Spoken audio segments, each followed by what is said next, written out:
ছিল, আমার brother in law ছিল, ঠিক আছে? আর একটা আহ, একটা নাম প্রদীপ ছিল, প্রদীপ সামথিং ছিল, আমি ভালো করে জানি না, এক দুবারই দেখা হয়েছে আমার। কেন কি ওই সময় তো আমি এখানে থাকতো না, আমি আউট অফ ইন্ডিয়াই আমার বিজনেস ছিল, ওখানে আমি বিজনেস করতো। তো আমি জাস্ট অ্যাজ আ স্লিপিং ইয়ে ছিল, হয় যায় না, স্লিপিং স্লিপিং পার্টনার ছিল। আমার অত নলেজে নেই কি কোম্পানি জানে কি একটা রেলওয়ে প্রোডাক্ট রেডি করে, রেলওয়ে প্রোডাক্টকে একটা হয় না, সাপ্লাই করে রেলওয়েকে। তো ওরকম কোম্পানি ছিল, হাওড়ার মধ্যে ছিল, একবার দুবার আমি ভিজিটও করেছি কোম্পানির মধ্যে। তো ওই কোম্পানি কিছু কাজ নিয়েছে, ঠিক আছে? কাজ নিয়েছে, কাজের জন্যে কিছু অর্ডার নিয়েছে, অর্ডার হতে পারে কি টাইমলি ফুলফিল করতে পারেনি। তো এক দুবার প্রিন্সিপালকে এরকম বলেছেন কি আমাকে, প্রিন্সিপালকে লেটারও করেছে কি আমার কাজ আমি করতে পারিনি উইদিন এ টাইম, আমাকে একটা টাইম পিরিয়ড দিন আপনি। তো প্রিন্সিপাল রেসপন্স করেনি, লেটারে কিছু রেসপন্স করে না। ওর উপরেই কেস ছিল, তো কেসে তো সুপ্রিম কোর্টে ইয়ে হয়েছে, মিনস স্টে লেগে গেছে ওই কেসের উপরে। ওরকম প্রচুর কেস ছিল যে আমার উপরেও ছিল, এমপি সাহেব উপরেও ছিল, তো স্টে অলরেডি আছে ওই কেসে।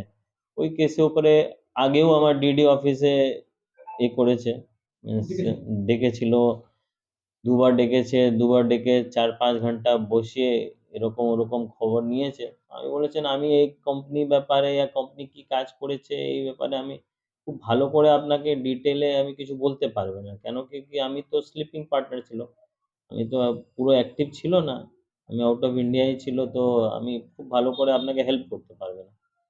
এই জন্যে ডিডি অফিস থেকে দেখ, ও বুঝে গেছে কি মিনস আমি খুব ভালো করে জানে না ও কোম্পানি কাজ জন্য, তো আমাকে ছেড়ে দিয়েছে।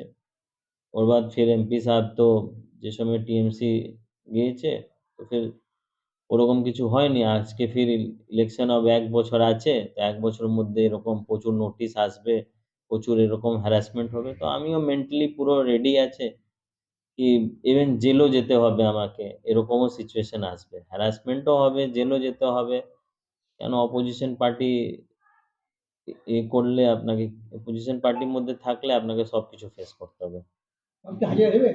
নিশ্চয়ই দেবো। দেখুন, একটা আইনের জন্য আমাকে নোটিশ এসেছে, তো আমাকে গিয়ে ফেস করতেই হবে। আমি তো কিছু ভুল কথায় কিছু কাজ করিনি তো।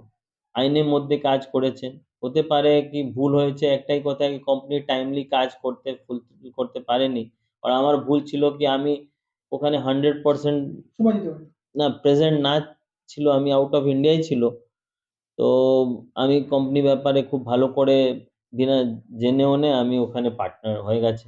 বর্তমানে বিধায়ক হওয়ার পরও জেল যাওয়ার আশঙ্কা করছেন? কি হিসাবে করছেন?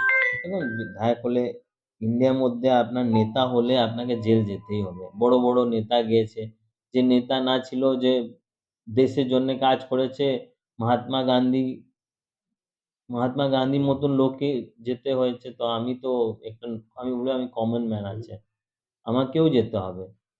এখানে ভালো কাজ করলে আপনাকে জেল যেতে হবে, আপনার সবকিছু করতে হবে। কোথাও কি চক্রান্ত হচ্ছে? চক্রান্ত তো আছেই। আমার এত বড় বড় নেতার উপরে দেখবে কেস হয়, নোটিশ যায়, কেস হয়, কোর্টে গিয়ে বেলও পাওয়া যায়, তো এরকম তো হয়। মূলত শাসক দলের নজরে ভাটপাড়ার বিধায়ক পবন সিং এর নাম এতদিন শোনা যায়নি। যতদিন আপনি বিধায়ক হয়েছেন। নতুন করে ডিডির অফিসের মতো জায়গায়, সিআইডির মতো জায়গায় আপনাকে ডেকে পাঠানো হলো। আপনাকে কোনরকমভাবে মানে দমানোর জন্য কি প্রচেষ্টা? দা সবচেয়ে বড় ব্যাপার আছে, আমি এমপি সাহেব ছেলে আছে, আর এমপি সাহেবের উপরে প্রচুর রাগ আছে গভর্নমেন্টকে। তো আল্টিমেটলি আমারও উপরে থাকবে। আমি তো শুধু কাজ ছাড়া কিছু করে না। আমি তো শুধুই আমার যে পাবলিক রিপ্রেজেন্টেটিভ আছে, পাবলিক যে কাজ হয় 24/7 আমি সব ওই জন্য অ্যাভেলেবল থাকে। আপনি নিজেই দেখেছেন, সকালবেলা, বিকালবেলা আমি সবসময় অফিসে অ্যাভেলেবল থাকে, কি কেউ মানুষ আসে কিছু কাজের জন্য, তো আমি হেল্প করতে পারি।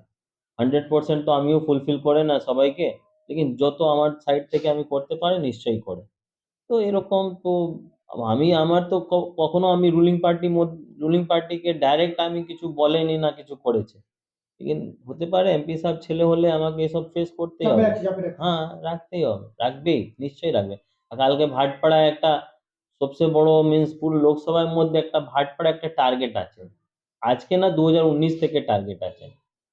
তো ওর জন্যও আমাকে একটা আমার রেপুটেশনের উপরে या কালি বিভিন্ন লাগানো বিভিন্ন হলো। টাইপের উপরে আপনি দেখবেন আমার উপরে এলিগেশন আসবেই আসবে।